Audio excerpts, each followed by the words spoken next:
마태복음 8장 23절에서 27절 말씀. 배에 오르심에 제자들이 따랐더니 바다에 큰 놀이 일어나 배가 물결에 덮이게 되었으되 예수께서는 주무시는지라. 그 제자들이 나와 깨우며 이르되 주여 구원하소서, 우리가 죽겠나이다.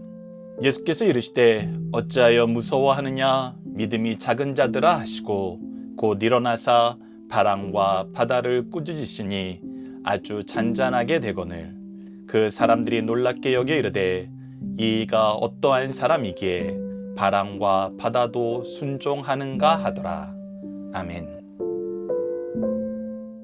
안녕하세요. 승리한 항상 가족 여러분, 그리고 강성성경연구원 여러분, 오늘은 마태복음 44번째 시간으로 마태복음 8장 23절에서 27절 말씀을 바람과 바다를 잔잔케 하신 창조주 예수님이란 제목으로 함께 말씀을 나누도록 하겠습니다. 승리한 삶은 박유일 목사님의 구속사로 조망한 성경 연속 강의 집을 통해서 편집이 되어 있습니다.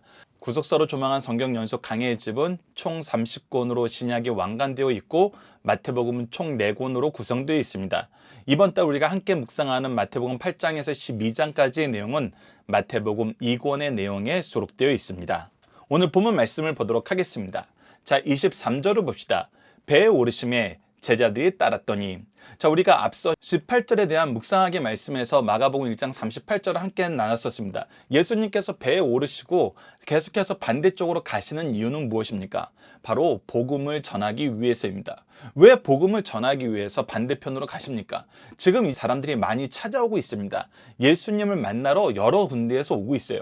근데 예수님께서 이 오고 있는 사람들의 목적이, 뜻이 계속해서 어떠신 것을 아는 거예요. 예수님에 대해서 조금 알아가니까 자기 중심을 두고 해석을 하기 시작하는 것입니다. 그래서 어떤 사람들은 왕 삼으려고 예수님을 찾아오기도 하고, 어떤 사람들은 예수님을 통해서 영광을 얻으려고 찾아오기도 하고, 어떤 사람들은 예수님을 이용하러 찾아오기도 합니다. 그래서 예수님은 끊임없이 이곳에서 벗어나시는 것입니다. 이 부분에서 우리는 개혁주의의 모습을 볼 수 있습니다. 개혁주의는 끊임없이 하나님의 뜻으로 우리가 돌아가는 것입니다. 근데 돌아갈 때 나만 그것을 하는 것이 아니라 사람들도 그것을 할 수 있도록 우리가 움직이는 거예요. 근데 움직일 때 어떤 방향으로 움직이게 되냐면, 내가 편하고 내가 영광받고 내가 더 인기를 얻는 방향으로 가는 것이 아니라 오히려 내가 더 공고해지고 내가 더 많이 욕을 먹고 내가 더 사람들에게 실망을 줄 수 있는 모습으로도 간다는 것입니다. 무엇을 위해서? 하나님의 뜻과 일치된 삶을 보여주고 하나님의 뜻이 이루어지는 것을 가장 우선시하기 위해서. 그래서 예수님은 이번에도 배에 오르셔서 반대편으로 갑니다. 그리고 제자들은 따라가게 됩니다. 그리고 나서 오늘 본문의 중심 사건이 발생하게 됩니다. 24절입니다. 바다에 큰 놀이 일어나 배가 물결을 덮이게 되었는데 예수께서는 주무시는지라. 자, 이 부분에서 우리가 참 안타까운 사건이 일어나는 것입니다. 지금 예수님께서는 그 누가 보아도 하나님의 영광을 위해서 하나님이 기뻐하시는 길을 가고 있습니다. 그리고 그 제자들은 때로는 자기의 생각과 선생님의 생각이 달라도 예수님이 원하시는 길을 따라가고 있습니다. 즉 순종하는 삶을 살고 있습니다. 이렇게 살면은 하나님께서 모든 것을 책임져 주시고 모든 것을 인도해 주시기 때문에 우리가 평안하게 살 것 같지만 그렇지 않다는 것입니다. 때로는 풍랑을 만나게 된다는 것입니다. 때로는 힘든 일을 겪게 된다는 것입니다. 그런데 더더욱 이럴 때 우리의 선생님 되고 우리의 주님 되신 예수님은 어떤 모습이 계십니까? 계속해서 24절 후반절을 보면 예수께서는 주무시는지라. 자, 예수님께서는 주무신다라는 이 표현 안에서 우리가 무엇을 볼 수 있습니까? 우리가 앞선 말씀을 통해서도 확인을 하고 오늘 본문 말씀을 중심으로 이 후에 나오는 말씀을 통해서도 확인하는 건데, 예수님께서는 신성을 가지셨다는 것입니다. 백부장의 하인이 중풍병에 걸려 있는 것을 보시고 말씀으로 치료하실 수 있다는 이 백부장의 믿음에 응답하셨어요. 즉 신적 능력, 하나님의 능력을 가지고 있다는 것을 보여줬어요. 그리고 귀신을 쫓아내는 거예요. 영적인 승리를 가져오시는 창조주의 능력을 보여준 것입니다. 그러면서 동시에 무엇을 보여주세요? 예수님께서 주무시는 모습을 통해서 그분이 인성을 가지고 계심을, 그분이 육체를 가지고 이 땅에 오셨음을 보여줍니다. 그래서 우리가 함께 묵상할 말씀을 통해서 이 부분을 보면은 요한복음 1장 14절을 보십시오. 말씀이 육신이 되어 우리 가운데 거하심에. 로고스 대신 그 말씀께서, 창조주 되신 그 분께서 육신이 되어 왔다는 것입니다. 뭐 하기 위해서? 우리 가운데 거하시기 위해서. 임마누엘이라는 이 말씀을 성취하기 위해서. 그래서 그의 영광을 보니 아버지의 독생자의 영광이요 은혜와 진리가 충만하더라. 하나님의 은혜와 진리가 무엇인지 예수님을 통해서 하나님의 영광을 보면서 그것을 확인하게 된다는 것입니다. 이 부분에 대해서 우리에게 더 직접적으로 설명해 주는 말씀이 바로 히브리서 4장 15절입니다. 우리에게 있는 대제사장은 우리의 연약함을 동정하지 못하실 리가 아니요 모든 일에 우리와 똑같이 시험을 받으신 이로되 죄는 없으시니라. 즉 육신을 입고 오셔서 그 육신의 한계 때문에 죄의 유혹을 받을 수 있는 그 한계를 가지고 계시면서 똑같이 시험을 받으셔서 우리의 연약함을 다 알고 계세요. 다 경험하셨어요. 동시에 뭐 하셨어요? 죄는 없으신 분이다 라고 얘기하면서 죄를 이기는 승리를 보여주셔서 우리의 연약함도 아시고 우리를 이기게 하시는 하나님의 능력도 보여주신 분이 바로 예수님이란 것입니다. 자, 계속해서 25절 말씀을 보도록 하겠습니다. 그 제자들이 나와 깨우며 이르되 주여 구원하소서 우리가 죽겠나이다. 이 부분에 대해서도 우리가 함께 묵상할 말씀을 통해서 확인해 보도록 하겠습니다. 마가복음 4장 38절입니다. 예수께서는 고물에서 베개를 베고 주무시더니 제자들이 깨우며 이르되 선생님이여 우리가 죽게 된 것을 돌보지 아니하시나이까 라고 얘기하고 있습니다. 자, 이 말씀을 통해서 우리가 무엇을 확인할 수 있습니까? 25절과 마가복음 4장 38절 내용을 우리가 종합해서 보면은 어떤 모습을 볼 수 있냐면 제자들이 예수님께 구원을 요청하고 있는데 그 구원을 요청하는 그 말씀의 뉘앙스가 앞서 우리가 백부장을 통해서 예수님의 능력을 보인 사람들이 베드로의 장모의 병을 고쳐달라는 그 뉘앙스가 아니에요. 백부장처럼 하실 수 있습니다. 오지 않으셔도 능히 하십니다. 이 모습이 아니죠. 마가복음 4장 38절을 통해서 볼 수 있는 것은 우리가 죽게 된 거 왜 돌보지 않으세요? 이런 상황에서 왜 아무것도 하지 않으세요? 무엇이든지 좀 해보세요 라는 것입니다. 이렇게 얘기하는 이유는 여러분들 이 제자들의 직업을 통해서 확인할 수 있습니다. 우리가 잘 알듯이 예수님의 제자들의 직업 중에 많은 사람들이 바로 어부였어요. 더군다나 어디서 어업을 하던 사람입니까? 바로 이 갈릴리 호수 주변에서 어업을 하는 사람이에요. 그래서 이 호수가 나타내는 여러 가지 모습을 가장 많이 경험한 사람이 누구예요? 바로 이 제자들이에요. 그래서 제자들의 입장에서는 이 영역에선 자기가 프로예요. 그런데 우리가 무언가를 시도해서 해보려고 했는데 할 수 없는 상황이 됐어요. 할 수 없는 상황이 됐을 때 사실 누구라도 한 사람이라도 더 우리에게 도움이 되는 일을 했으면 좋겠는데 예수님은 주무시는 거예요. 그러니까 이 모습을 보면은 우리의 연약함과 우리의 교만이 같이 나타나는 걸 볼 수 있습니다. 예수님께서 어떻게 해주실 거라는 확신을 가지고 얘기한 것이 아니에요. 뭐든지 좀 해보십시오 라고 얘기하는 거예요. 그렇게 얘기하는 이유는 무엇이냐면 자기들이 이 바다에 대해서는 프로인데 경험이 가장 많은데 우리는 이 일을 어떻게 할 줄 모르겠는데 그래도 주님이라면은 이럴 때 우리를 돕든지 무엇인가를 행해서 우리의 필요를 채워주는 무엇인가를 해야 되는 거 아니냐는 거예요. 이 뉘앙스로 지금 제자들이 얘기를 하는 것입니다. 그러니 주님을 찾아와서 예수님께서 이 일을 해결해 주실 거라는 확신에서 예수님께 부탁하는 것이 아니라 우리가 할 수 있는 방법이 없는데 예수님 무슨 방법이 있어요? 아니면 최소한 예수님 좀 우리를 도우면서 빨리 잠에서 깨셔야 되는 거 아니에요? 이 죽을 위기에 주무신다니요. 주무시는 건 합당치 않습니다. 라고 현재 상황에 대해서 오히려 불만을 가지고 있는 것이죠. 그래서 우리가 예수님께 찾아갈 때 어떤 믿음이 있어야 되는지 바로 로마서 8장 37절의 믿음, 우리가 자주 나누는 말씀 중에 하나이죠. 박효일 목사님이 우리에게 주신 3대 특권하면서 로마서 8장 28절과 8장 32절 그리고 37절을 우리에게 보여주고 있습니다. 그 중에 우리에게 반드시 승리를 주신다는 미래에 대한 확신을 주시는 말씀이 바로 로마서 8장 37절이죠. 그러나 이 모든 일에 우리를 사랑하신 이로 말미암아 우리가 넉넉히 이기느니라. 하나님이 우리와 함께 하시면 우리가 간신히 아슬아슬하게 불안하지만 그래도 우리가 신승을 했다 그런 것이 아니라 우리로 넉넉히 이기게 하신다는 것입니다. 자, 다음 단락으로 넘어가기 전에 첫 번째 문제를 한번 보도록 하겠습니다. 큰 물결 속에서도 예수께서 주무신다는 것은 예수님이 어떠한 상태임을 보여주나요? 바로 예수님이 육체를 가지고 계신다. 인성을 가지고 계신다. 그래서 우리의 모든 연약함을 직접 체험하시는 분이시다. 우리를 대신한 죄의 제물로 오신 분이시다. 이 부분까지 우리가 소율의 문답을 보시면 경험할 수 있죠. 자, 이제 두 번째 단락으로 넘어가 보도록 하겠습니다. 이때 예수님이 뭐라고 그러십니까? 26절을 보십시오.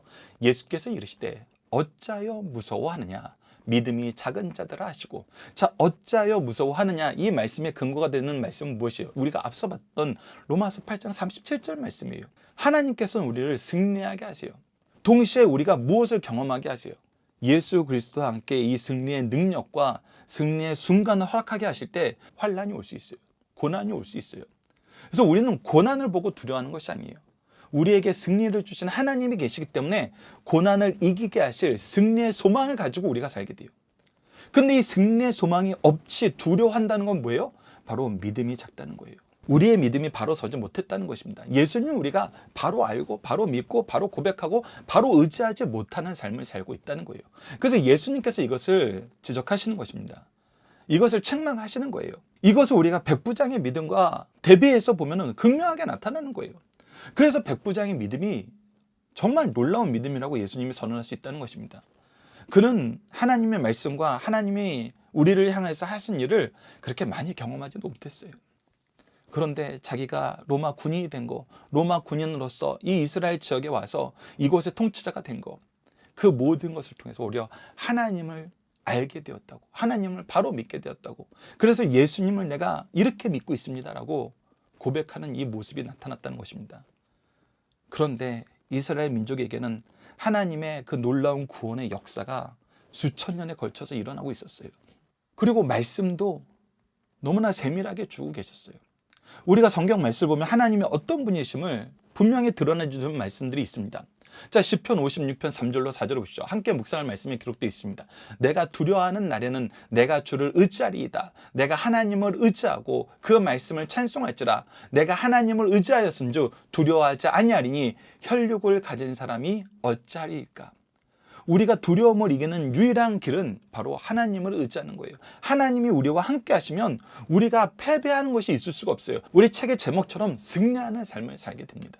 빌립보서 1장 29절도 보십시오. 그리스도를 위하여 너희에게 은혜를 주신 것은 다만 그를 믿을 뿐 아니라 또한 그를 위하여 고난도 받게 하려 하심이라. 그래서 고난이 오는 것이 우리에게 시험이 되는 것이 아니에요. 우리에게 괴로움이 되는 것이 아니에요. 세상 속에서 우리는 고난을 받을 수밖에 없어요. 왜? 세상은 예수 그리스도를 통해서 구원받은 우리가 그들의 죄를 드러내서 거룩함으로 이르게 하는 걸 싫어하거든요.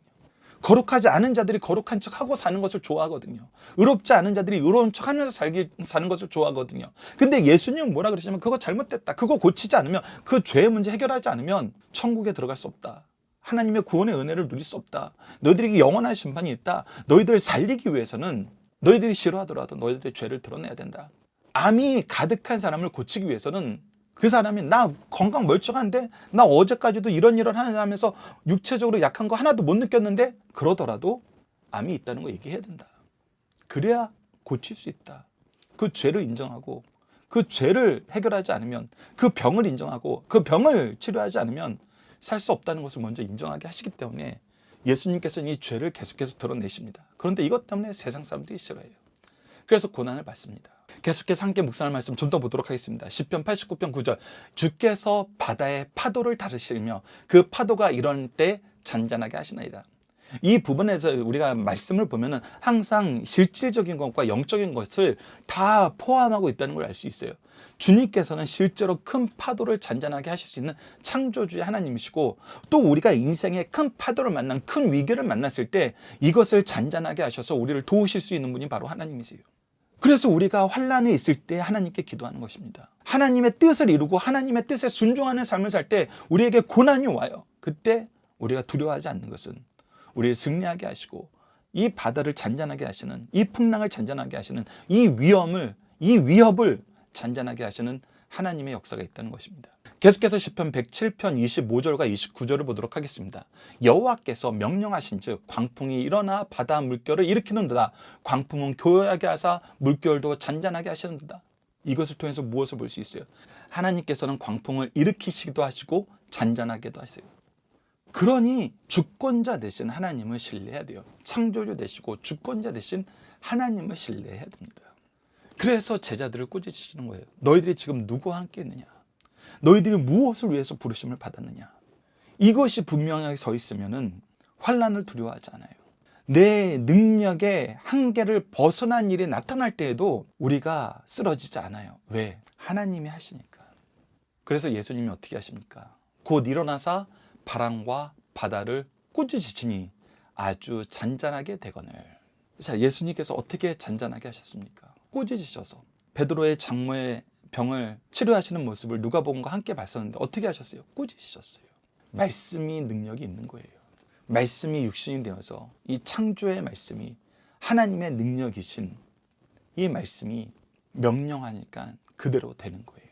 그래서 앞서 주무신지라라는 부분에 대해서는 예수님의 인성이 나타났다면 말씀으로 꾸짖으셨다는 것을 통해서는 예수님의 신성이 나타나고 있어요.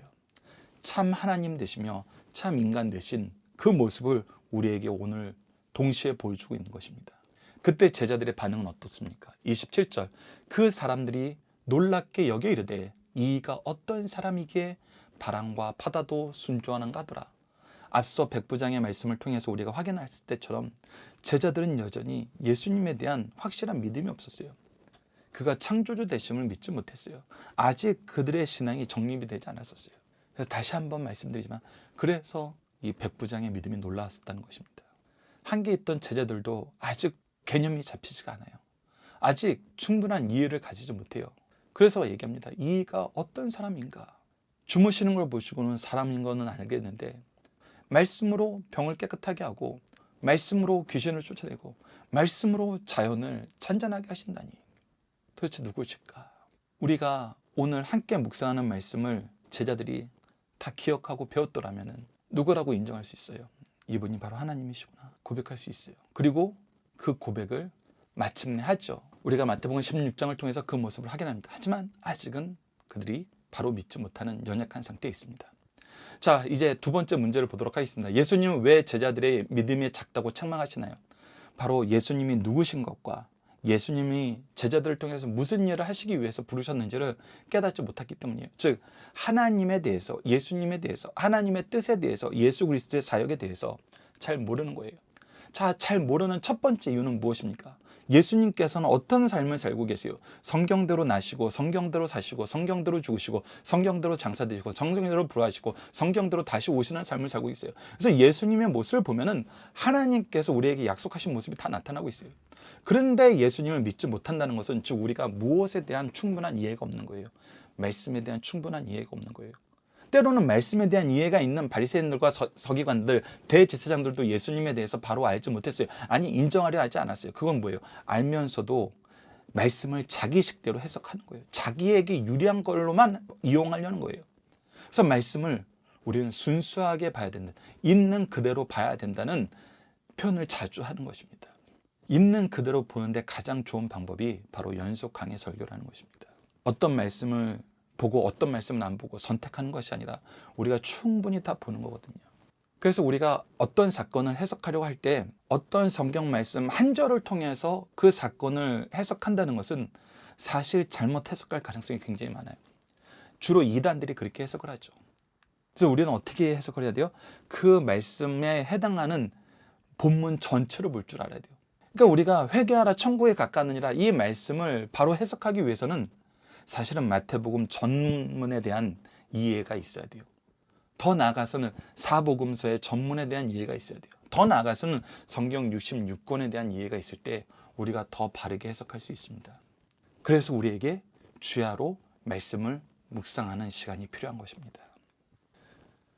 자, 이제 문답으로 나누는 중심 사상을 보도록 하겠습니다. 문답을 나누는 중심 사상을 통해서 우리가 신앙의 선배들의 정리를 확인하는 것입니다. 그리고 우리가 이 정리를 보고 그러한가 하여 우리도 스스로 말씀을 묵상하면서 계속해서 우리 삶 속에서 말씀이 어떻게 역사하시는지를 확인하는 것입니다. 이 부분을 여러분들께서 직접 적극적으로 해주시는 것이 굉장히 중요합니다. 말씀을 청중의 입장에서 듣고만 끝내지 마시고 여러분들의 삶 속에서 여러분들과 말씀으로 교제하고 싶어 하시는 하나님과 교제하는 역사로 이어나가시는, 그리고 이 일을 돕기 위해서 승리한 삶이 만들어졌다는 것을 여러분들 이해하시고 잘 활용해 주시길 부탁드립니다. 자, 첫 번째 문답도 보도록 하겠습니다. 예수님이 폭풍 속에서 주무신다는 것은 무엇을 의미하는가? 예수님도 육신을 입으셨기 때문에 피곤하시고 휴식이 필요하시다는 것입니다. 천사들이나 영물들은 음식이나 휴식이 필요하지 않습니다. 혈육을 가진 인간이나 동물들은 건강을 유지하기 위해서 먹고 마시며 수면을 취해야 합니다. 예수님께서 밤낮을 가리지 않고 백성들의 영육의 필요를 충족시키기 위해 수고하셨기 때문에 배에 오르사 곧 주무시게 되었어요. 이는 예수님도 피곤을 느껴 휴식을 취하셔야 할 육신을 입으셨다는 것을 보여주시는 것입니다. 또한 바다와 바람도 잔잔케 하신 것은 예수님의 신성을 보여주고 있습니다.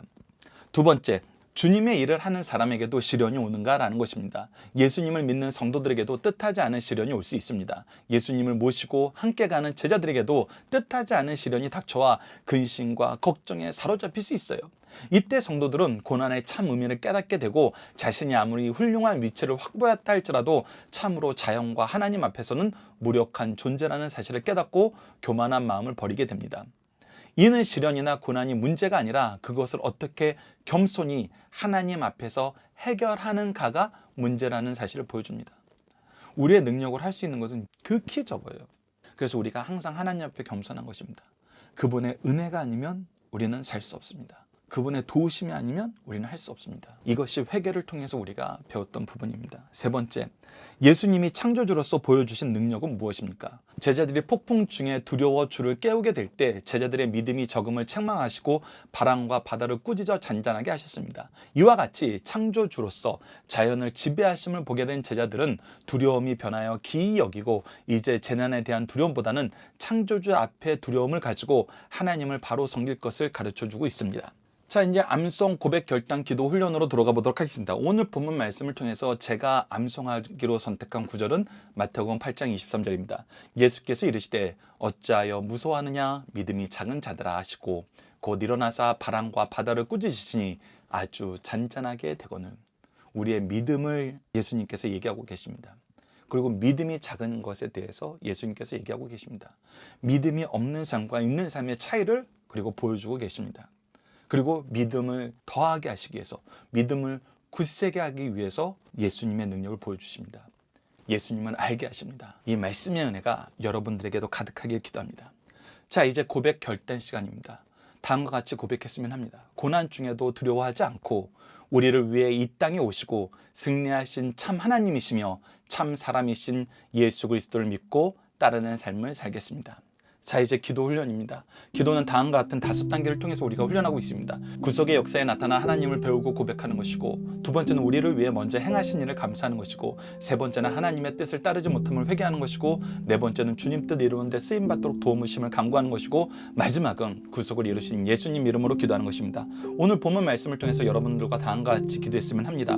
우리와 함께 하시고 승리하게 하시는 하나님, 믿음이 작은 우리와 함께 하시기 위해 예수 그리스도를 이 땅에 육신의 몸을 입고 오게 하시고 그리스도를 아는 지혜를 주심을 감사합니다. 예상하지 못한 환난이 왔을 때 주님을 신뢰하며 의지하지 못하고 원망하고 의심하던 건 용서하여 주소서. 우리의 연약함을 도우시고 채우시고 굳건하게 세우신 주님처럼 우리도 연약한 자를 도우며 그들의 연약함을 우리에게 주신 은혜로 채우는 삶을 살도록 도와주소서. 예수님 이름으로 기도드립니다. 아멘. 감사합니다.